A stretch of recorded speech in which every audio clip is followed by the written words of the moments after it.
Next, the UN High Commissioner for Human Rights, Volker Turk, has warned that the war in Gaza could ignite a broader conflagration across the Middle East. Peace talks are continuing in Cairo with Hamas and international mediators, although Israel isn't taking part because it first wants a list of the hostages being held by Hamas. Well, as the UN General Assembly meets to discuss the situation in Gaza, there are growing calls for countries to restore funding to the UN Agency for Palestinian Refugees, better known as UNRWA.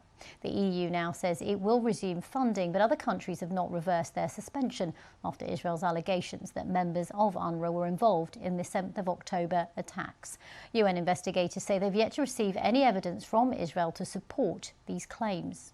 Well, we can now speak to UNRWA's Director of Communications, Juliette Touma. Welcome to BBC News. We understand that this is going to be discussed, the issue of funding to your organisation, at the UN today. What more can you tell us about that to start with?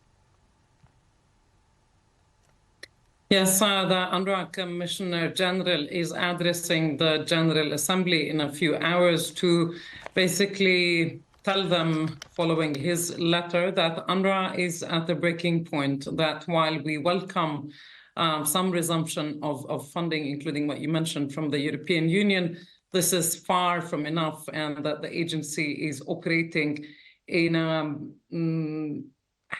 hand-to-mouth approach, if you wish. So it's not sustainable in the long run, especially given the crisis in Gaza. And we've heard now that the EU may be increasing its funding to UNRWA after obviously a number of Western countries have suspended their funds. What's your reaction to that? So 16 countries have suspended their funding as of end of January. And that obviously has serious implications, not only on our operation in Gaza, which is the backbone of humanitarian response there, but also across the region. You see, we work also in Syria, in Jordan, in Lebanon, in the West Bank, including East Jerusalem. So millions of lives depend on UNRWA and its services. And we call on those donors who temporarily, we hope, suspended that funding to reconsider that decision and to fund UNRWA once again.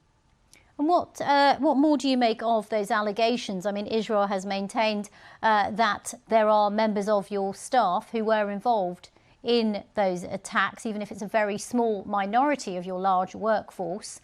Just once again, to get your organisation's official position on that.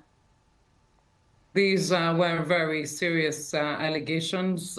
We took them very seriously, and we reacted very swiftly as a result. There is now an ongoing investigation. It's independent to UNRWA.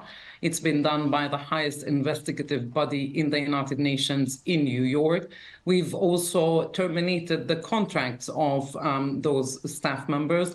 And at the same time, we have launched a review to look at all sorts of accusations that are coming in the direction of the agency. But until the investigation concludes its outcomes, we do call on all donors who have suspended the funding to come back, because the lives of at least 2 million people in Gaza, where there's a humanitarian crisis, depend on UNRWA and its work.